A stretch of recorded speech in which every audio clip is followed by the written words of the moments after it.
Բարի երեկո սիրելի հեռուստադիտող, Արարատի եթերում բարև, ես եմ հաղորդաշարն եմ։ Միացեք մեր զրույցին։ Այսօրվա իմ զրուցակիցն է արձակագիր Արմեն Օհանյանը, նույն ինքը Արմեն Հայաստանցին։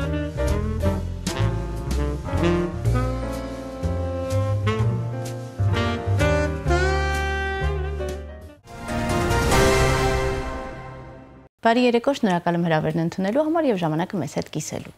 Բարի երեկո Սոնա ջան, ես եմ շնորհակալ հրավիրելու համար։ Մեծ սիրով եւ կուզեմ զրույցն սկսենք, որն էր պատճառը, որ 30 տարեկանում վստահություն առաջացավ գրչի հանդեպ։ Միջավայրում ձեր մտածողության զուգահեռման պակասը, թե ներքին կուտակումների ավելցուկը։ Սկսում ենք ամենաբարդ հարցից։ Երկուսն էլ ըստ էության տեղի ունեցան։ Եվ կուտակվել էր, որտեղ դրանից առաջ 7 տարի գյուղում էի ապրում, գյուղական դպրոցում դասատու էի, ու ահագին կարդում էի, շատ ժամանակ, շատ ազատ ժամանակ ունեի, շատ էի կարդում, ու ամեն կարդալուց, ամեն մի նոր գիրք փակելուց հետո մտածում էի, ես էլ կուզեի սենց ինչ-որ մի բան անել, ես էլ ասելիք ունեմ, կար կուտակված էր իհարկե, հետո նաև իրադարձություններ տեղի ունեցան, ես որպես գրող ծնվել եմ ավելի շատ շարժումից, 2008-ի շարժումից, եւ քաղաքացիական էր, սկզբում ասելիքս շատ ավելի քաղաքացիական էր, ուզում էի քաղաքացիական խոսքը գեղարվեստականի հետ համադրել, այդպիսի մի էքսպերիմենտ էի ուզում անել, դες ծնվեցին առաջի պատմվածքներս, հետո գնաց Լավ ստացվեց ու շատ տեղին էր, լավ էր, որ այդ կուտակումը տեղի ունեցավ, ուզում էի հասկանալ իսկ այդ 7 տարիների համար զղջում կա, թե պետք է նոր ստեղծագործական ուղու ծնունդ հանդիսացավ այդ 7 տարին փաստորեն այդ կուտակումը, բայց զղջում կա, որովհետև չէ որ այն տեսակն է, ով փորձում է աշխարհի բոլոր հնարավոր երևույթներին, եզրույթներին մոտ գտնվել, ուսումնասիրող, փորձարկող տեսակ եք։ 7 տարիների ընթացքում զղջում եղել, անդադ մտածում եմ միգուցե սխալ վարվեցի, միգուցե պետք է ուրիշ ձև անեի։ Ես առաքելի զգացողությամբ չեմ գնացել այդ սահմանամերձ գյուղում դասավանդելու, ես փախնում էի բանակից ըստ էության։ Փախնում էի ոչ թե բանակից,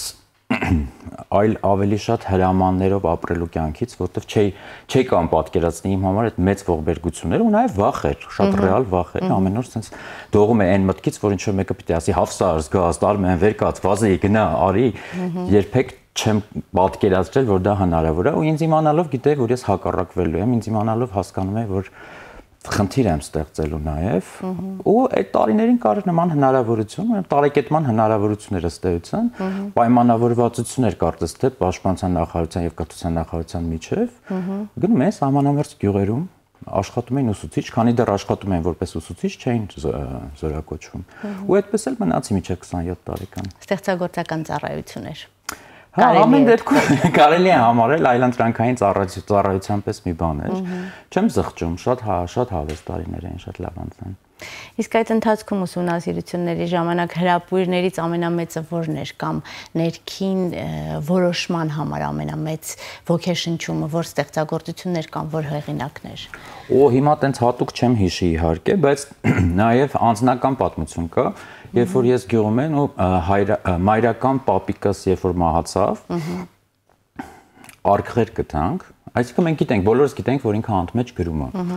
Ինքը գրականության դասատու էր եղել, լրագրող էր եղել տարիներ շարունակ, բայց որպես գրող իհարկե անհայտ հեղինակ էր։ Ու երբ որ մահացավ, գտանք այդ արգղերը, ասենց հարյուրավոր էջեր, չգիտենք ինչ անենք, ասենց մի տեսակ ժառանգություն ա, օդից ընկած գլխից, ու ես այդ արգղերը վերցրեցի, հետս տարա գյուղ, ասեցի լավ, մի հատ բզբզամ տեսնեմ ինչ ա, այս մարդը ինչ ա արել ամբողջ կյանքի ընթացքում, ու վերջում էլ մենք որ խոսում էր, ասում էր, մի հատ վեպ եմ գնում, այս վեպը շրջադարձային լինելու, այս վեպը վերջացնեմ, նոր մեռնեմ, վերջացնեմ, պարզվեց որ վեպը չի վերջացրել, բայց մի 4 տարբերակ կար գրած։ Մի խոսքով այդ մի հազարավոր էջերի մեջ ես գտա հարյուրավոր պատմվածքներ անավարտ, վեպեր անավարտ, ամենատարբեր ժանրերի ստեղծագործություններ ու թվայնացնում է, որ արխիվը անձնական պապիկից չիմանալով հետո ինչ եմ անելու դրա հետ, բայց այդ ընթացքում շատ հետաքրքիր էսպես մի հատ բան էր, այդ անավարտությունը, որ ինքը անընդհատ գրել, ամբողջ կյանքում փորձել է լինել գրող,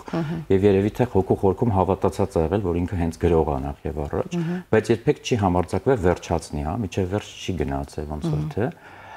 ու ես զգում եմ, որ միգուցե իմ մեջ էլ կա տենց ինչ որ մի բան կարող է, ես էլ պապուս պես եմ, կարող է իմ մոտ գրաֆոմանիա, կարող է ես ամեն դեպքում պետքա վերջացնել այդ բանը, որ ինչ որ մի գործ պետքա վերջացնել։ Երևի այդ ամենամեծ ստիմուլն էր այդ արխիվների հետ իմ առնչակցությունը, որ ես հասկացա, որ եթե մեջս կա, չպիտի պահեմ, տակից չպիտի դնեմ, պետքա դուրս տամ ու պետքա կիսվեմ մարդկանց հետ։ Ի վերջո արվեստը նաև ի թիվս այլ բաների հենց դա է, այդ կիսվելու հնարավորությունն է, մարդու հետ կիսվելու, որովհետև դուք գիտեք, այնքան շատ են մարդիկ, որոնց հետ դուք ուզեիր ընկերանալ, կուզեիր, որ չգիտեմ, սիրել թեկուզ նրանց, իրանքի քեզ սիրեն, բայց կյանքը կարճ է, դու այդ հնարավորությունը չունես առնչակցվելու բոլոր այն մարդկանց հետ, ում հետ որ կուզենայիր ընկեր լինել, գրականությունը այդ հնարավորությունը տալիս է, ինչպես եւ արվեստը ընդհանրապես, լինել բոլորի ընկերը, լինել բոլորի հետ, սիրել բոլորին։ Իսկ այսօր պատկերացումը գրականության հանդեպ փոխվել է վերաբերյալ, որովհետև սկզբնակայլերի ժամանակ ասացիք, որ քաղաքական դիրքորոշումը ավելի հենակետային եղավ եւ արտահայտումը, ելևեջը, գույնը ավելի իրադարձային էր։ Այսօր պատկերացումը փոխվել է թե ոչ։ Ուզում եմ հասկանալ, որքանով կառուցողական է ի սկզբանե ձեր ստեղծագործական միտքը, որովհետև այն, որ ձեր ձեռագիրը արտահայտված, տրամաբանված է եւ այն, որ խելացի գրողի կորիզ է դրված, դա փաստ է, բայց որքանով է ի սկզբանե այդ ճանապարհն ընտրված, ստեղծագործելիս զգացմունքներն են առաջնային ծնունդի աղբյուր, թե տրամաբանական համակարգված մոտեցումը կառուցողական։ Երկուսն էլ կա, իհարկե ստեղծագործական process-ը ինքը շատ բարդ է, չես կարող ասես, որ մասն է սարքած, մտածված, հա, կառուցված, իսկ որ մասն է ասենց ինքնահոսի պես եկել, բայց ամեն դեպքում ես ինքս որպես ստեղծագործող սարքում եմ իմ տեքստերը, հա, դա տքնանք, դա աշխատանք է, այսինքն երբեմն ոսկերչական մանրակրկիտությամբ դու բառի հետ կռիվ ես տալի, տառի հետ, չգիտեմ, ստորակետի հետ, ամեն մի նշանի հետ, երբեմն դու հասնում ես մի հատ այնպիսի վիճակի, որ արդեն տեքստը սենց հորդում է ու դու տրվում ես հոսքին։ Իհարկե շատ չեմ վստահում այդ հոսքերին, որովհետև միշտ կարծում եմ, որ ճիշտ կետում կանգ առնելը նույնպես արվեստագետի քթածակի պահերից մեկն է, հա, ուժերից մեկն է, որ ինքը գիտի երբ կանգ առնի, որտեղ այդ հոսքը քեզ կարա տանի շատ փակուղային իրավիճակների մեջ ու դու պատասխանատվության զգացողություն ունես նաև ընթերցողիդ հանդեպ, որովհետև եթե դու ինքդ գնում ես, ասենք մի հատ անդունդ ես ընկնում, ընթերցողին էլ հետդ ես տանելու գցես այդ անդունդը, այդ պատասխանատվության պահը իմ մոտ կա, ես չեմ գրում հենց այնպես, իմ խոսակցությունը Աստծո հետ չի կամ թերապիա չի, հա, ինքս ինձ չեմ բուժում։ Ես ի վերջո միշտ պատկերացնում եմ ընթերցողից, որի հետ ես այդ ճանապարհը պիտի անցնեմ ու չեմ ուզում իր համար ստեղծեմ այնպիսի իրավիճակներ, որոնցից ես ինքս չէի կարող դուրս գալ, հա։ Միշտ փորձում եմ այնպիսի իրավիճակներ ստեղծեմ, որոնցից որ ես ինքս գիտեմ ելքը։ Գուցե կամ ասենք մի փոքր բացած դուռը թողում եմ, որ այդ հույսը լինի։ Ես օրինակ սիրում եմ happy end-եր, ես սիրում եմ երջանիկ համարներ, հիմա միգուցե ապուշություն է, բայց սիրում եմ։ Ես կարծում եմ, որ մեր ժամանակին շատ կարծում եմ, որ պետք է հույս տալ ամեն դեպքում հույսի կոնցեպտը, այն քիչ կոնցեպտներից մեկն է, որ այսօր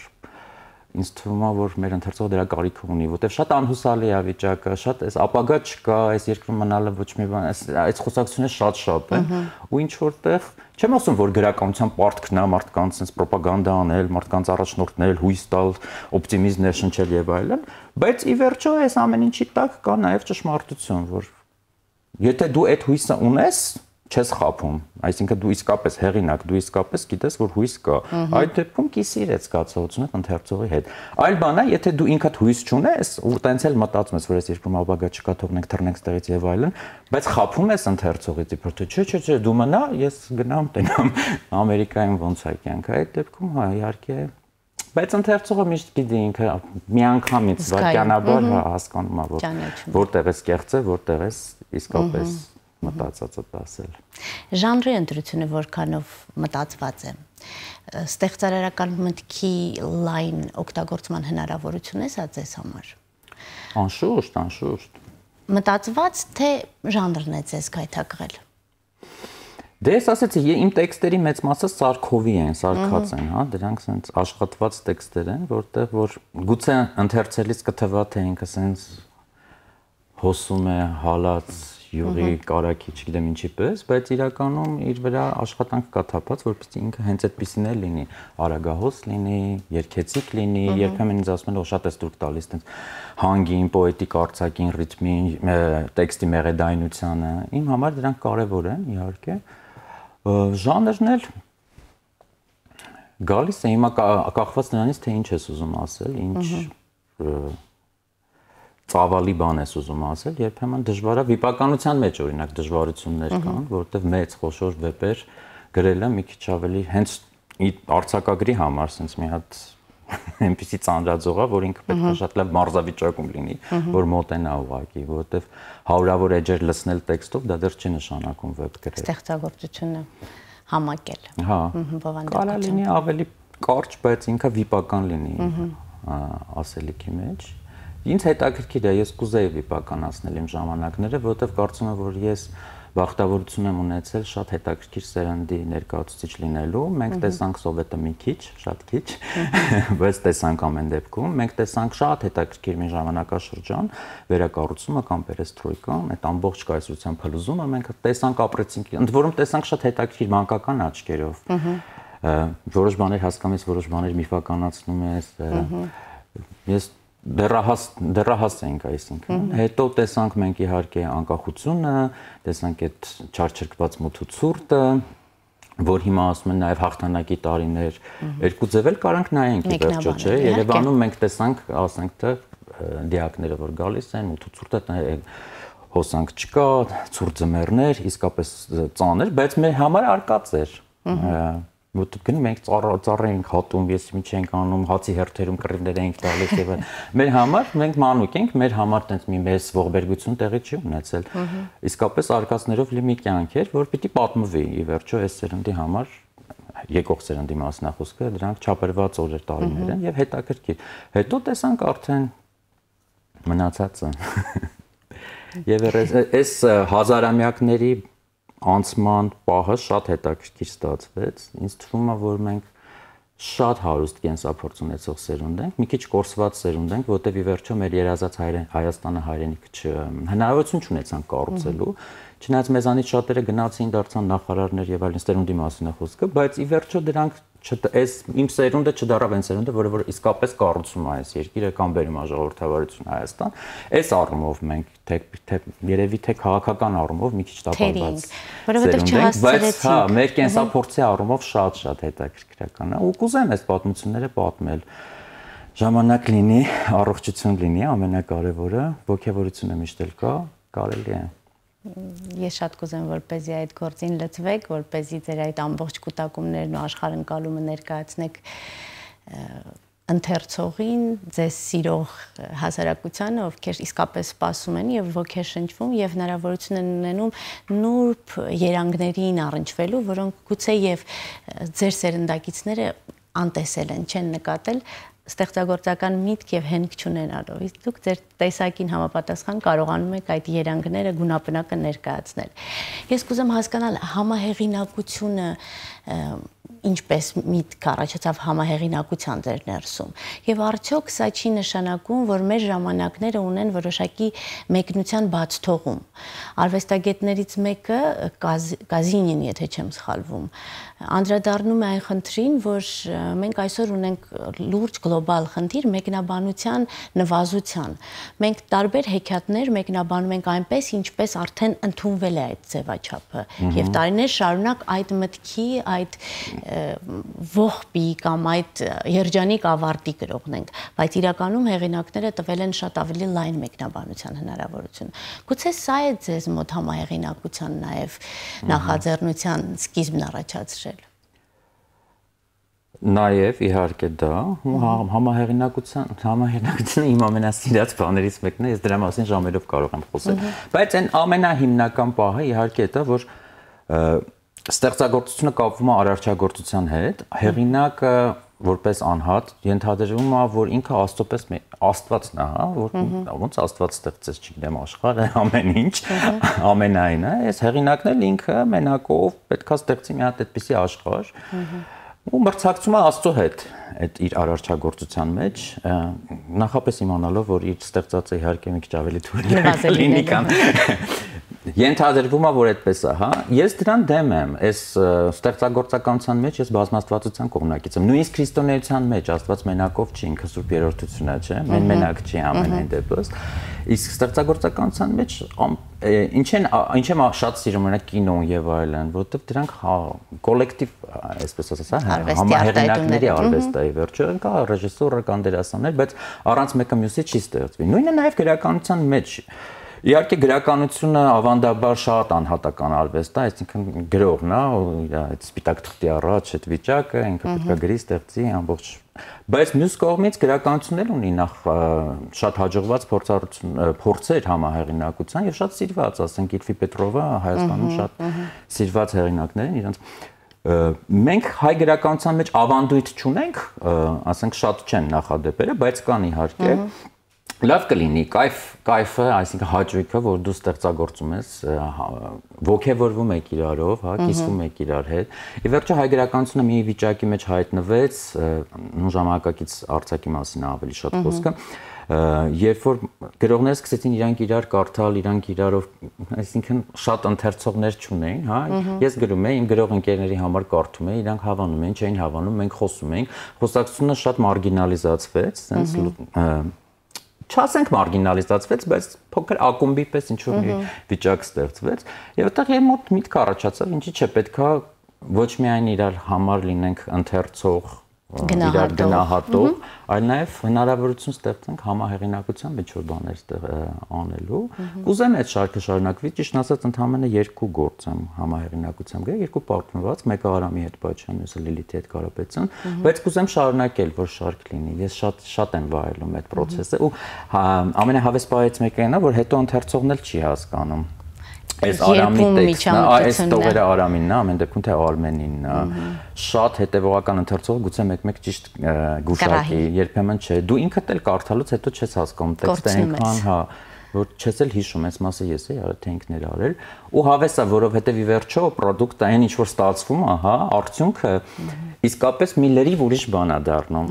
ոչ քո տեքստն է, ոչ էլ համահեղինակի տեքստն է, հենց այն հնարավոր տեքստն է, որ մենակ դուք երկուսով գրեք, իրար հետ ստանաք։ Մի հատ հետաքրքիր նոր որակ է տալիս, ի վերջո մի տեքստ է ստանում, որ դու ինքդ երբեք չէիր կարող գրել եւ ինքն էլ ասենք, թե առանց քեզ երբեք չէր գրի։ Չէր կարող ստանալ դա։ Բայց կարծում եմ դա նաեւ բարդություններից ձերբազատվելու հնարավորություն է։ Եսակենտրոնությունից ձերբազատվելու հնարավորություն է, չէ՞, որպեսզի շեշտադրումը չլինի այդ պահին գաղափարը եւ ծնունդը առավել կարեւորվեն, քան անհատը ով նախաձեռնում է աշխատանքը։ Ստեղծագործական հաճույքի, բերկրանքի, վայելքի պահնել, որտեվ մի քիչ բան է արվում, հա, երբեմն չափազանց իհարկե ստեղծագործ, այսինքն գրողի գործը տենց հեշտ գործ չի, ինձ չի որ դու sense նստում ես ու սկսում ես գրել ու անդադ կայֆի մեջ ես որ ախ գրում եմ։ Դու տառապում ես, տանջվում ես, ինչ որ բան չի ստացվում, ջնջում ես, նորից ես անում, տքնանք կա, բայց այնպես չի որ այդ ուղին դա տառապանքների ուղի է, ողբշոտ է ճանապարհից ինչ որ մի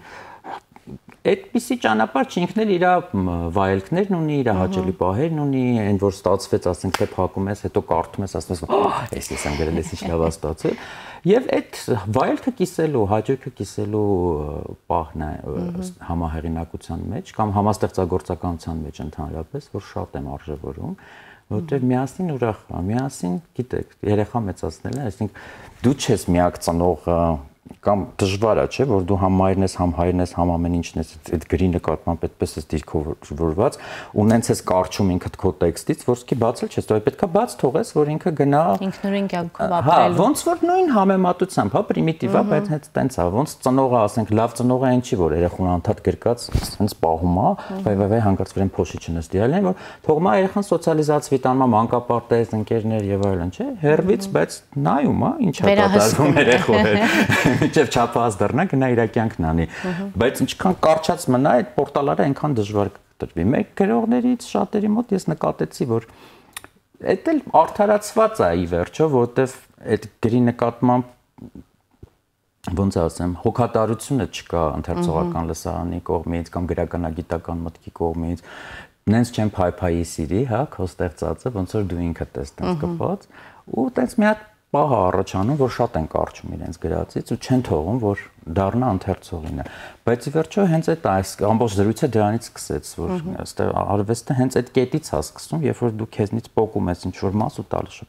չէ, շփոթում ես։ Երբեմն շփոթում ես, երբեմն նվիրում ես, երբեմն տալիս ես, բայց ինքը նվիրատվության գաղափարի վրա է, ինքը փողի վրա չի արած, ինքը հենց այդ անվերադարձ տրված նվերի պահը կա արվեստագետը ինքը նվիրողն է։ Շռայլ պետք է լինի։ Հա, միշտ նվիրող է ինքը, միշտ։ Ես կուզեմ հասկանալ եւ ձեր գնահատականը փորձել քիմքիս հաճո եւ մոտ դարձնել ժամանակակից գրականության վերաբերյալ։ Քանի որ դուք ունեք հնարավորություն աշխարհի տարբեր քաղաքակրթական եզրույթների հետ առնչվելու, եւ տարբեր պատկերացումներին մոտ գտնվելու։ Արդյոք տեղին են այն բոլոր բողոքները, որոնք ներկայացվում են այսօր մեր գուցե քիչ ընթերցողի կողմից, բայց ինչ որ չափով ընթերցողի կողմից ներկայացվում են ժամանակակից գրականության հանդեպ։ Ամբողջ աշխարհում հայ գրականության։ Այո, հայ գրականության։ Ամբողջ աշխարհում է արդյոք այդ պակասը նկատվում կամ գուցե ստեղծագործական փորձարարական ավելի մոտեցում նկատվում։ Հիմնականում իհարկե շուկայի հետ կապված իրողություններ են, որովհետև Հայաստանը, գիտեք, տնտեսապես այն վիճակում չի, որ հզոր կայացած շուկա ունենա։ Իհարկե պոտենցիալ առումով մենք մտածում ենք, որ ամբողջ աշխարհով սփռված կա 10 միլիոն հայություն, դա արդեն բավական մեծ շուկա է հայ գրքի համար, ենթադրենք, թեկուզ էլեկտրոնային տարբերակով։ Բայց արի ուտես, որ այդպես չի, որովհետև այդ 10 միլիոնը ընթերցողներ չեն, իրանց մի մասը ընդհանրապես լեզուն մոռացել են, հետո եթե նախընտրանք ունենան, ասենք այլ լեզուներով կկարդան, քան թե հենց հայերենով։ Պլյուս իհարկե կա արևմտահայերենի հարցը, որ մենք երբեմն մոռանում ենք, բայց հայկական սփյուռքի մի զգալի հատվածը հենց արևմտահայերենին են տիրապետում, կարդում, իրենց համար գրականության լեզուն, այսպես ասենք, հա, արևմտահայերենն է։ Եվ այդ լեզվով էլ շատ քիչ գրականություն է ժամանակակից ստեղծվում։ Եվ այնտեղ էլ կան հազար ու մի խրթին քաղաքական, մշակութային եւ այլ հարցեր։ Հիմա հետ գալով դեպի արևելահայերենը եւ մեր այսօրվա Հայաստանի իրողությունները, մեր տրադիցիան մի քիչ ուրիշ ձև է նաեւ գրական երկու ոնց որ տրադիցիաները տարբեր պատմական հողիներ են անցել։ Իհարկե, մենք այդ տարանջատումը չենք դնում, որ այս արևելահայերենն է, այս արևմտահայերենն է, նույնիսկ դպրոցներում, երբ որ գրականություն անցնում ենք, խառն ենք անցնում։ Երկուսն էլ անցնում ենք, բայց ամեն դեպքում այսօր որ նայենք, պետք է ինչ-որ ձևով տարանջատենք եւ հասկանանք Հայաստանի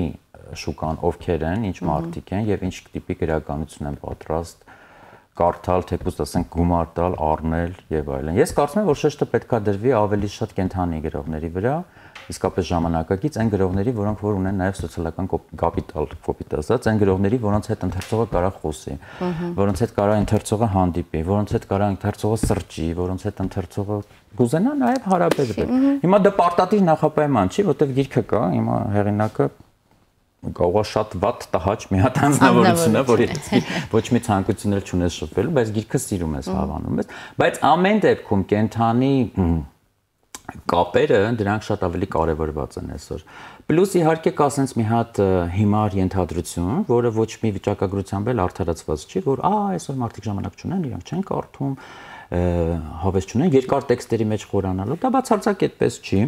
Մարդիկ շատ են կարդում, ընդհակառակը, եթե դու օրվա ընթացքում մենակ հեռախոսից քո կարդացած ինֆորմացիան նիշերի վերածես, կտեսնես, որ դու ահավոր մեծ քանակությամբ կարդում ես։ Այլ հարցը թե ինչ են կարդում։ Հիմա այդ կարդացածի մեջ որպեսզի հայտնվի ինչ որ չափով նաև արդի հայ գրականությունը, պետքա բնական է, որ փորձեր տեղի ունենան, այդ փորձերն էլ հենց այնպես օդում տեղի չեն ունենում, այդ որոշակի մշակութային քաղաքականություն է ենթադրում։ Այ հիմա եկանք ամենացավոտ կետին, մշակութային քաղաքականությունը երկրում Պաշտոնը պիտի իրականացնի մշակույթի նախարարությունը։ Ամեն դեպքում դա իրենց, այսինքն գրողի գործը գրելն է եւ վերջ։ Մնացածը ինքը հա տեքստը կտա հրատարակչին, ինչ ճակատագիր կունենա, այդ գրողը չպիտի ամեն իր գրածի հետևից վազի տան ավորի, եսի ինչ անի։ Պետք է մշակույթի քաղաքականությունը այնպես դրված լինի, որ այդ բաները, էքսպերիմենտները տեղի ունենան եւ ի վերջո ամեն ստեղծված գիր գտնի իր ընթերցողին։ Իսկ որ ամեն ստեղծված գիր ունի իր ընթերցողը, դա փաստ է։ Ուղղակի այդ ճանապարհներն է պետք մաքրել։ Դու գիտեք Հայաստանում ճամփեքը միշտ խնդրեմ է, նրանք դարում փոսեն, ծորերով սարերով երկար։ Հա, այդ նույն բանը տեղի ունի նաեւ գրականության մեջ։ Այն տեքստը, որ պետք է ասենց ուղիղ հասնի ընթերցողին։ Հա, կարճ ճանապարհով գար ու հասներ ու խփեր ընթերցողին, ինքը երբեմն ասենց փակուղիներով, եսիմինչերով, գնալով, գալով շրջադարձնել։ Ի վերջո հասնում է, ի վերջո հասնելու է։ Եթե դու այն որ ասում են տաշած քարը գետնի չի մնում, եթե իսկապես գրականության համար արժեքավոր մի բան ես արել, կգա ժամանակ եւ դա այդ համակարգի մեջ կարժևորվի, հա, գրականագիտական միտքն է, գրողական համքարությունն է, թե ովքեր են այդ գնահատողները, իրանք ինչ որ ձևով կվերանային, կգնահատեն, բայց դա կարող է քո կյանքի օրոք տեղի չունենա, բայց երբ որ նայում եմ հայ գրողների սերունդներ են ուղղակի sense գնացել ու կորել, համաշխարհային իմաստով իհարկե չունենք էլ այդպիսի գրողներ, որ արժանիներ շատ ունենք, բայց չդառան իրանք, հա Չարժանացան այդ հաջողության։ Չէ, մի հատ Նոբելյան մրցանակ էլ չունենք, մի հատ Նոբելյան մրցանակ էլ չունենք։ Եթե ունենանք զբաղվողներ, պատճառները այնտեղ չեն, որ քո գրականությունը վատն է, կամ քո գրողները թույլ են։ Պատճառները լրիվ ուրիշտեղ են, նրանք ավելի շատ քաղաքական են։ Ինչպես վերահսկել այդ։ Հա։ Ես իմ բոլոր փորձառություններից, ճամփորդություններից, գնալ գալուց, տարբեր գրողների հետ հանդիպելուց, այդ եմ զգացել, որ շատ արժևորվում է ընթերցողի հետ առնչակցությունների այդ պահը, ինչքան հնարավոր շատ։ Նույն Ամերիկայում, ասենք հա կան ինչ որ գրողներ, որոնք շատ հայտնի են, իրենք նույնիսկ կարան ընթերցողներին անհասանելի լինեն, գնան ինչ որ միտեղ կորեն, բայց եթե նոր գիրք է տպվում, ասենք նոր հեղինակը, ինքը գնում է շտատերով, ճամփորդում է, ինքը իր գիրքը տանում է, տարբեր ընթերցողական լսարանների առաջ ելույթ է անում, խոսում է, պատմում է, քննարկում է, հա դա անընդհատ տեղի ունի, աշխարհը շատ մեծ է ու գիտեք, օվկիանոսը գրականությունը ի վերջ, այնքան շատ գրքեր են, ամեն օր գիրքը հազարավոր գրքեր են լույս տեսնում։ Եթե ուզում ես չկորես, դու պետք է հա այդ ամեն ինչը անես։ Իսկ ստեղծագործական հենգնամուր է, ժամանակը տալիս է հնարավորություն նոր սերնդի հստակ ձևավորման, ձեռագրի հստակ ձևավորման։ Ես գրականագետ չեմ, ես ինքս շատ սիրում եմ կարդալ ժամանակակիցներին, հատկապես նրանց, որ անձամբ ճանաչում եմ, ինձ հետաքրքիր է մարդիկ ինչ են անում, ինչ են գրում եւ այլն, բայց ես գնահատական տվող չեմ, գրականագետ չեմ, որ ասեմ, այս լավն է, այս չէ, այս չի կարող։ Այդ բաներից հեռու եմ, հա, բայց ես ժամանակին ասել եմ ընկերներից ոմանք էլ նեղացել են, որ ազատագրական պահը շատ ոնց ասեմ, էլի փորձում են ավանդույցից դուրս գալ, փորձում են այդ հակադրվել ինչ որտեղ, լինել ավելին, քան նախորդները կամ նոր թեմաների գնալ։ Այդ բոլոր փորձերը արվում է։ Պլյուս իհարկե կա նաև լեզվի հարցը, որտեղ գրականությունը ինքը սահման չունի, բայց իր միակ սահմանը ըստ էության լեզուն է, որը չի սահմանափակում իրան, ընդհակառակը լեզուն բացվելով, փոխվելով, անընդհատ նոր հնարավորություն է ստեղծում գրականության համար եւ հակառակը փոխազդում են, չէ՞, իրար վրա։ Իսկ մենք գիտենք այսօր հայերենը ինչ արագությամբ զարգանում եւ ինչ հսկական փոփոխությունների է ի վերջո ենթարկում։ Եթե նույնիսկ լսում ես մի 20 տարի առաջ եթերում ոնց են խոսում եւ այսօր ոնց են խոսում, դու զգում ես, այս լեզուն էս ինչ դրամատիկ փոփոխություններ է ենթարկվել նույնիսկ կարելի ասել եւ նույնն էլ գրականությունը պիտի լինի, այսինքն դու պիտի կարդաս 90-ականների վերջին գրած տեքստը եւ կարդաս 2000-ականների այս հենց հիմա գրված տեքստը, եթե դու տարբերություն չես տենում, ուրեմն խնդիր կա։ Լեզուն փոխվել է, պետք է այդ ողբերգությունը նաեւ արևմտահայերենի համար ինչ որ իմաստով, որտեղ թեմատիկ եւ այլն փոփոխություններ լինում են, բայց լեզուն կոնսերվացվել է, ամեն ինչ մնացել է 1915-ի վրա ու մնացել է, չէ՞։ Չեմ ասում ամեն ինչ, բայց կա այդ պահը, որ նույնիսկ էմիգրանտների պարագայում դու տեսնում ես, որ մարդիկ գրող էին, վտարանդի գրողներ գնացել են, շարունակում են գրել այն լեզվով, այն պահի դրությամբ ոնց որ գրում են, ասենք 80-ականներին է ինքը գնացել, այդ 80-ականների մեջ էլ մնացել է։ Կան այս հարցերը իհարկե։ Բայց ինչի՞ց ենք խոսում, եկանք հասանք շատ հետաքրքիր։ Հա, ջահելներից, վերջացնենք նոր սերնդի գրականությունը։ Ինձ թվում է մեր նոր սերունդը շատ լավն է, ինքը կարա անի ավելին։ Նոր սերունդը միշտ էլ ավելի լավն է, քան նախորդները, այս ապրիորի կարանք ասենք։ Որոշակի տարիքից բոլորը սկսում են sense տրտնջալ, մեր ժամանակ sense էր, երբ որ սկսում ես այդ տեքստերը ասել, ուրեմն արդեն ծերացել է։ Հստակ։ Այդ մունաթը հենց որ գալիս է, ուրեմն մի բան են, չի։ Գուցե իրանք կգտնեն հենց այն ելքերը, ձևերը, որոնց մասին խոսում էինք, ընթերցողի հետ ավելի սերտ առնչակցվելու, ընթերցողի հետ այդ կենթանի կապ ունենալու պահը իրենց մոտ ավելի հեշտ կստացվի, իրանք ավելի լավ գիտեն այս ժամանակներում կողմնորոշվել, միայն մի բան է ինձ պակասում այս ազատագրականի պահով, որ ես զգում եմ, որ քաղաքականը հետ է գնում, իսկ այսօր մեր համար այդ շատ կարևոր է։ Ավելի կարևոր։ Որտեղ այսօր մեր սա հարցերը քաղաքական հարցեր են ի վերջո։ Թեկուզ սեռական ազատագրումը, թեկուզ ասենք, եթե նայում ես 90-ականների սկզբում տաբուները ոնց էին քանդում գրողների մի սերունդ, տեսնում ես, որ իրանք շատ համարձակ էին, հեղափոխական էին, էպոտաժ բան, ամեն ինչ արվում էր, որ այդ ավանդականը կոտրվի։ Այսօր դու այդ զգացողությունը չունես։ Տենց ավելի sense անատամ, մեղմ, շատ քաղաքականից եկեք չխոսնենք, բան, sense ինչ որ սոցիալական թեմաների վրա կենտրոնանանք եւ այլն, բայց դեպքում էլ անհասկանալի է ով է լինելու իր ընթերցողի կյանքը ոնց է փոխվելու, եթե ես ասենք թե Մուրացկանի կամ լավ մի հատ կնոջ մասին պատմվածք եմ գրում, որը հացի փող չունի, ինքը գնում է դառնում է պոռնիկ, որովհետեւ հացի փող չունի, այսինքն ես նոր բան չեմ անում, ես ին որ թվից տենց գրում էի այդ պատմությունները բոլոր, բա ինչ մեղք կա այս կինը։ Հիմա ես ուզում եմ հասկանամ այդ կինը, որը հացի փող չունի, ինքը կարդալու է այդ պատմվածքը ու դրանից հետո ինչ որ մի բան իր հետ փոխվել է, թե չէ։ Պարզա որ չի կարդալու, այդ գիրքը կարդալու է միջին խավի այն մարդը կամ ուսանող թեկուզ, որը ոչ միայն հացի փող ունի, այլ նաև գրքի փող ինչ որտեղ ունի, հա։ Ու այդպես չի փոխվելու իր կյանքը։ Ես ուզում եմ ավելի շատ այդ փոխող տեքստի հետ առնչացվեմ, որ իսկապես կարող է բեկում մտցնի, անձնական մակարդակում թեկուզ, ասես կարող ասես չասի եկեք գնանք ջարդանք պշտենք հեղափոխությունը։ Մտածելու տեղի կտա։ Բայց գոնե ինչ որ բան քո մեջ փոխի։ Եվ ես չեմ հավատում, որ եթե տեքստը չի փոխում հեղինակի համար կարևոր հարց չի լուծում, թեկուզ շատ անձնական կարևոր հարց։ Ինքը ի զորու կլինի փոխել ընթերցողին։ Հիմա ես զգում եմ, որ մեր մոտ այդ մի քիչ տարածված է, որ չեն ուզում փոխվեն։ Չգիտեմ ինչով է պայմանավորված, բայց գրականության մեջ հատկապես այդ ավանդականությունը ասած կարճած ատամներով պահվում է։ Երաժշտության, արվեստի, նկարչության բան մյուս տեղերում ավելի շատ է փոփոխությունը, քան գրականության մեջ։ Եւ այդ է նաեւ պատճառը, որ մենք մի տեսակ օրինակ Հրանտ Մաթեոսյանից ուժեղ արձակագիր դեռևս չունենք, տենց որ ճանաչման թեկուզ իմաստով, չէ։ Ուրեմն ինչ որ առումով Հրանտ Մաթեոսյանը չհաղթահարված է մնացել, եթե դու իրանից լավ այսօր չես կարող ասենք խոսես թեկուզ հայ գյուղացու կամ ես ինչ ավելի համոզիչ չես կարող պատմես գյուղի պատմությունը կամ եթե պատմում ես ասում եմ բա ինչ նման է Մաթեոսյանը ուրեմն լավն է հա այդ նշանակում է որ կանոնը արդեն ինքն է իրանից լավը չկա այդ պետքա հաղթահարվի իհարկե չեմ ասում որ ոչնչացնեն Մաթեոսյանին ու հակառակը գրեն բայց գոնե ինչ որ նորովի գրեն, նոր ձևով ասեն այդ նույն պատմությունը։ Մանավանդ որ այդ պատմությունը ինքը զորավոր է ուժեղ է սովետի մեջ, երբ որ նայում ես, ոնց որ անտիգլոբալիստական կարասնես, հազար ու մի ձևով կարասնես, այսօր փորձում են վերարժևորել դա, ասենք թե մի քիչ ուրիշ օրենտալիզմի բան, այսինքն ինչ որ ուրիշ բաներով են փորձում։ Ես օրինակ համաձայն չեմ դրա հետ, բայց ամեն դեպքում, եթե չկա ավելի լավը, այդ տագնապա։ Պլյուս իհարկե քաղաքական են հարցեր, օրինակ նույն Ղարաբաղի հարցը միլիոն անգամ ասել եմ, եթե դու նենց մի հատ գիրք ստեղծես, որով այդ հարցը կլուծես, այսինքն ենթադրենք, նենց մի հատ վեբ գրես Ղարաբաղի պատերազմի մասին, որը կստանա Նոբելյան մրցանակ, այդ նշանակում է, որ այդ հարցը լուծված է։ Եթե դու գեղարվեստորեն համոզիչ կերպով հաղթահարում ես խնդիրը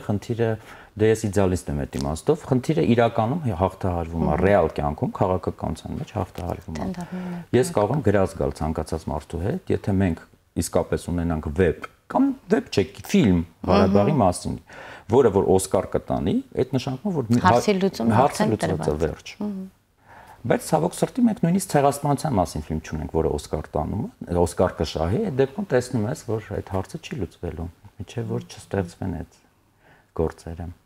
Ես չգիտեմ որ ճանապարհով պետք է արթնացնել այդ համարձակությունը, անվախությունը, ազատագրական մտածողությունը։ Գնա դու էլ գրի։ Էդ էլ են ասել, մեծ խոսպես, բայց ես իսկապես մեծի հարցը չի, իսկապես կարծում եմ որ գրականությունը զորավոր է, խոսքը, գեղարվեստական խոսքը շատ ուժեղ ազդեցություն ունի, ինքը շատ ազդու կարող է լինել։ Երբ որ տեսնում ես ընթերցող կարդում է, լացում է, գրքի վրա մտածում է, գրքիդ կռիվ է տալիս, հասկանում ես որ դեռ կա այդ զորությունը խոսքի մեջ։ Վստահ եմ որ կա եւ վստահ եմ որ աշխատանքները ձեր հենց այդ ճանապարհի հիմքն են ապահովում։ Եթե շարունակողները օգտվեն առիթից եւ Գուցե ուղակի մրցակցություն ստեղծեն, դրա հաշվին արդեն առաջընթացը էլ ավելի նկատելի կլինի եւ կունենանք եւ ֆիլմեր եւ գրական հենքեր, որոնք կարող են ապահովել քաղաքական հաղթանակ։ Ես կուզեմ անդրադառնալ հայաստանցի եզրույթին։ Սա օգնում է չմոռանալ բնակավայրը, սա օգնում է ինչ որ չափով աշխարհի գայթակղությանը չտրվել։ Չէ, աշխարհի գայթակղությունը Ի նկատի ունեմ չդառնալով, որ ես էլ չտրվեմ։ Այդ ես կուզենայի, որ աշխարհը շատ ջանքեր գործադրի ինձ գայթակղելու, ես էլ ասեի, չէ, ես էս բառը չեմ πάρում։ Աշխարհը խորապես թքած ունի վերջին հաշվով քո արածի վրա, դու պետք է աշխարհին ներկայանաս, աշխարհը այնքան հնարավորություններ ունի, կոպես միլիոնավոր շարված են, պետք չի մեծամտանալ, որ մենք sense հատնտիր ենք, աստվածանտիր ենք, եսի ինչ ենք, հայուգենն ենք, մեր նմանը չկա եւ այլն, այդ մի ուրիշ ծայրահեղություն է, այդ մեզ ոչ միտեղ չի տանելու, բացի մեծամտության շատ որոշակի փակուղի, ուրեմն աշխարհին չի ավելի շատ ես մայրենիք այս գիրքս ցույց տամ որտեղ այս գրքով սկսվեց այդ հայաստանցի կեղծ անունը, դրանից առաջ ես ուղղակի գրում էի ինմասգանն Արմեն Օհանյան, պատմվածքների ժողովածուին, սա եռագրության առաջի գիրքն է եւ այստեղ մանրամասն բացատրած է ըստ էության ինչու հայաստանցի, կարամ երկու բառով ասեմ իհարկե, որովհետեւ գիրքը ի վերջո ժողովրդավարության եւ ազգայնականության արհեստական հակադրման պահն է փորձում բացատրել, որտեղ մեզ թվում է, որ ժողովրդավարությունը դա տենց մեզ մի հատ օտար է, հայերի մոտ չի, հայերը չեն կարող ժողովրդավար լինեն, իրանց պետք է մի հատ։ Այդ ամենածայրահեղը մի հատ Ստալին, սենց հա, ուժեղ ձեռ, փոքր ազգ, կհամախմբի բոլորին, բան, սենց մեզ պետք է թակավոր երբեմն։ Ժողովրդավարությունը մեր համար չի, այ Ամերիկայում լավ է թող լինի, բայց Հայաստանում եկեք չանենք։ Այս մի անհասկանալի հիմար, բայց բավական մեծ տարածում գտած պատկերացում է եւ շատ նեղազգայնական իմիջայլոց իր հիմքում եւ երկրորդ տարբերակն էլ կա, որ ազգայինը հասկացվում է ընդհանրապես որպես քաղաքացիական։ Այսինքն երբ որ մենք խոսում ենք ազգայինի մասին, մենք խոսում ենք Հայաստանի Հանրապետության մասին։ Այն ինչ որ Հայաստանի Հանրապետությունից դուրս է, դա ազգայինը չի, դա կարելի ժողովրդական։ Այսինքն նույն օրինակ հայ բառը, որ օգտագործում ենք, ինչ նկատի ունենք։ Նկատի ունենք Քիմ Քարդաշյանին նույնպես, որովհետև ինքը հայերեն չի խոսում, ինքը Հայաստանի Հանրապետության քաղաքացի չի, բայց ինքը որոշակի արյունակցական կապ ունի կամ որոշակի հիշողություն ունի ցեղասպանության մասին եւ դա իրան հնարավորություն է տալիս լինել հայ, լինել մեզանից մեկը։ Չնայած ինքը այ տենց խուժան ինչ որ կար, այդքան էլ հայեցի չի, բայց ոչինչ, տենց լղոզենք։ Եթե պետք է այդ պահին լղոզենք։ Այստեղ հարցեր են առաջարկում։ Դրա համար ես հայաստանցին, երբ որ գրում եմ, ես լոկալ դեմոկրատիայի հնարավորության մասին եմ ուզում խոսամ ավելի շատ։ Ես ուզում եմ պնդել, որ Հայաստանի Հանրապետության քաղաքացիությունս նաև հայաստանցի ասելով, ոչ թե էթնիկ ծագումս, որ ես հայ եմ, Ղարաբաղցի եմ, չեմ արտունեցի եմ, շամշադինցի եմ, թե ես ինչը։ Կարամ ես լինեմ եզդի եւ հայաստանցի, չէ, շատ հանգիստ։ Ես լինեմ Հայաստանի Հանրապետության քաղաքացի։ Եվ ուզում եմ ասել հենց սահմանադրության այդ առաջին ամենակարևոր դրույթը, որ այդքան էլ լավ չի հասկացվում, որ Հայաստանի Հանրապետության իշխանությունը պատկանում է ժողովրդին, եւ այդ ժողովուրդը հայ ժողովուրդը չի։ Այդ ժողովուրդը հայաստանցիներն են, Հայաստանի քաղաքացիներն են, այդ էթնոսը չի, դա դեմոսն է, որտեղ դա դեմոկրատիան է։ Իսկ դեմոսը դրանք են մարդիկ են, ովքեր դուրս են գալիս հրապարակ, ովքեր որ որոշում են այդ տարածքի ճակատագիրը եւ իրանց համակեցության կանոնները։ Ավելի շատ սրա մասին է, բայց նաեւ սեռական փոքրամասնությունների կյանքի մասին եւ ոնց պետքա մենք հասկանանք, ինչքան պատմական անարդարություն ենք գործում, երբ որ մենք այսօր ասենք թե ճիշտ է չենք վառում, բայց Facebook-ում ասենք հրդեհներ ենք անում, վառել գեյերին սրանց նրանց, հա, ինչքան անարդար ենք մենք վարվում մեր մեջի փոքրամասնության հետ, երբ որ մենք ինքներս լինելով իմպերիաներում, թեկուզ Օսմանյան, թեկուզ ցեղասպանությունը, հա, ամենամեծ պատմական անարդարությունը վերցնենք, որ մեր հետ տեղի ունեցել հայ ժողովրդի հետ։ Մենք որպես փոքրամասնություն ենք միշտ վերածվել, իհարկե։ Այսինքն դու երբ որ քո արդեն մի երկրում, որտեղ դու բացարձակ մեծամասնություն ես, հա, Հայաստանի բնակչության 98%-ը էթնիկ հայեր են, կամ այդպես են պատկերացնում, որ իրանք էթնիկ հայեր են, օքեյ, եւ իրենք իրենց մեջի փոքրամասնություններին ճնշելով արդարացնում են այն աշխարհակարգը եւ այն մտածողությունը, որից դու են եղել հազարամյակներ շարունակ։ Ուրեմն ստեղ խնդիր կա։ Ուրեմն դու արդարացնում ես։ Ստերկամտության սկզբունքն է։ Պիտի հասկանաս, որ ում ես դու պաշտպանում, գրականությունն էլ այդ պահը ունի, ինչպես արվեստը ընդհանրապես, տալ ձայնի հնարավորություն ձայնազուրկին, ճնշվածին, նա ով չէր կարող խոսել։ Օրինակ, այդ խնդիրը կա, որ միջև այսօր ես ունենք հիմա մինիմալի եմ հասցրել, շատ քիչ եմ կարդում տղամարդ արձակագիրների, ոչ թե որ տենց իմ համար վատ է։ Չէ, ուղղակի շատ եմ կարդացել։ Ամբողջը ինչ որ ես կարդացել եմ, ինչը որ իմ գրական ճաշակն է ձևավորվել, այդ եղել են տենց տղամարդ, ուժեղ, արձակագիր, բան, Հեմինգվեյ, ես ինչ որ տենց սիրում էին կանանց, կանայք իրանց տանջում էին, կամ երբեմն իրանք էին այդ կանանց տանջում։ Այդ պատմությունները ես գիտեմ, ես ուզում եմ կարդամ այն հեղինակները։ Այն մեկի մասին, ով չի գրել, ով չի խոսացել, ով ձայնազուրկ կա եղել դարեր շարունակ, ում հնարավորություն չեն տվել պատմելու իրենց պատմությունը, որտեղ ես ուզում եմ այդ պատմությունները անել նաև։ Ուզում եմ խոսել այն մարդկանց մասին, ովքեր որ չեն նկատվել այս հասարակության մեջ, գուցե լինել իրենց ձայնը նաև ինչ որ առումով խոսալ տրանսվեստիտի մասին, հա, որովհետև միջև հիմա չեն պատկերացնում այդ ուղղակի աղջկա շոր հագած տղեն դա տրանսվեստիտն է, տրանսգենդերն է, տրանսսեքսուալն է, եզրերի մեջ էլ են խառնում, ասում են չէ, մեր մասին չի։ Բայց դուք գիտեք, որ մեր մասին է, դուք տեսնում եք, որ կան մարդիկ, փողոցում եք դուք իրենց տեսնում, գիշերն եք տեսնում, չգիտեմ, թոք-շոուների են գնում, տեսնում եք, չեք կարող անտեսել ու իրենց ձայնը պետքա մի հատ լսենք իրենց պատմությունը, իրենց ողբերգությունը, իրենց կյանքի դժվարությունը, որովհետև եթե հիմա մենք չօգնենք, մենք արդարացնելու ենք այն ամենը, ինչ որ տեղի է ունեցել մեր հետ, եւ մենք չենք էլ հասկանում մենք ով ենք։ Ի վերջո, այս նաեւ փնտրտուք է ինչ որ իմաստով ճանաչելու սեփական տեսակ։ Ես տենց խոհափիլիսոփայական կամ հա բաներ չունեմ, տենց մեծամիտ, որ կարդացեք, հասկացեք, թողեք դուք, բայց գոնե հարցադրումների առումով կարծում եմ, որ հետաքրքիր վեպ է եւ ամբողջ երաշարը խորհուրդ կտամ մարդկանց ձեռք բերել, եթե հետաքրքրվում են այս հարցերով ու տեսնել ու գոնե հարցը տալ իրանց, եթե ես գիտեմ, որ ես հայ եմ, ով եմ ես, ինչ է նշանակում լինել հայ եւ ինչպես է իմ ազգային պատկանելությունը կամ ազգային ինքնությունը այսօր կապվում ժողովրդավարության հասկացության հետ, փոքրամասնությունների կյանքի հետ եւ այդ ամեն ինչի մասին ոնց կարելի է խոսել գրականության լեզվով, որովհետեւ կարծում եմ, որ գոնե արևելահայ գրականության մեջ մենք նախադեպը չենք ունեցել պոզիտիվ դրական լույսի ներքո ներկայացնել սեռական փոքրամասնությունների նրանց խնդիրները եւ փորձել այդ մասին խոսել այնպես որ քեզ էլ առնչվի Պողոսին էլ Պետրոսին էլ ինձ էլ բոլորին հասկանալի համատեքստում Անչափ հետաքրքիր տեսակ է, կարելի է անդադար խոսել, բայց ունենք որոշակի կանոններ, որոնց պիտի ենթարկվենք, մոտենում ենք աստիճանաբար ավարտին։ Այն շատ կարճ տևեց։ Թվում էր պիտի երկար լինի, բայց շատ հետաքրքիր, ինձ համար նոր բացահայտումների հնարավորություն ստեղծվեց։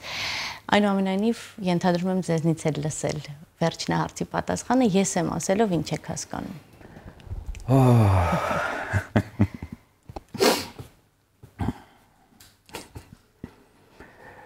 Բարև ես եմ, անգամից էտես չէ հիշում։ Ես եմ ասելով հասկանում եմ ներկայությունը։ Շատ անհատական, շատ չկրկնվող, յուրաքանչյուրիս ընդ որում ներկայությունը այս աշխարհում, այս կյանքում շատ կարճատև ինչ որ առումով, ոչ հարատև եւ այդ ներկայությամբ ուրախացողներին եմ հասկանում, որոնք նկատում են այդ ներկայությունը, որոնց համար այդ ներկայությունը կարևոր է։ Գիտեք, դասարանում միշտ ամեն օր ես դե որ դասատու եմ եղել, կար այդ ներկա բացակայի պահը, որ ասում էր, ես ինչան ես ինչ, ես եմ, ես ինչան ես ինչ, ես եմ, ես ինչան ես ինչ, բացակա չկա։ Այդ բացակայությունը երբ որ շատ նկատելի է դառնում, մթնոլորտ է փոխում կամ ինչ-որ մի բան, դու հասկանում ես ինչքան կարևոր է այդ եսը, ես եմ։ Անչափ շնորհակալ եմ, շատ գեղեցիկ ամփոփում էր, ավելացնելու ոչինչ չունեմ։ Շնորհակալ եմ ես։ Հարգելի հեռուստադիտող, շնորհակալ եմ նաև ձեզ, մաղթում եմ հաճելի երեկո եւ իսկապես կարողանանք մեկս մյուսի բերկրանքը կիսող դառնալ, ոչ թե դժբախտություն է, դժբախտության ժամանակ բոլորս կարողանում ենք այդ հասնողի կեցվածքով կերպարով ներկայանալ եւ փորձել մասնակիցը դառնալ այդ իրողության, բայց շատ կարեւոր է բերկրանքը, երջանկությունը կիսել եւ կարողանալ մեծ զարթոնքի հնարավորություն տալ այդ զգացումների, որպեսզի կարողանանք նաեւ ավելի սթափ գնահատել, ավելի adekvat լինել միջավայրի, մարդկանց, հասարակության եւ իրադարձությունների հանդեպ։ Հանդիպելու ենք վաղ երեկոյան կրկին ասելու բարև, ես եմ։ Շատ շնորհակալ եմ։ Было очень интересно. Շատ ախոսանք։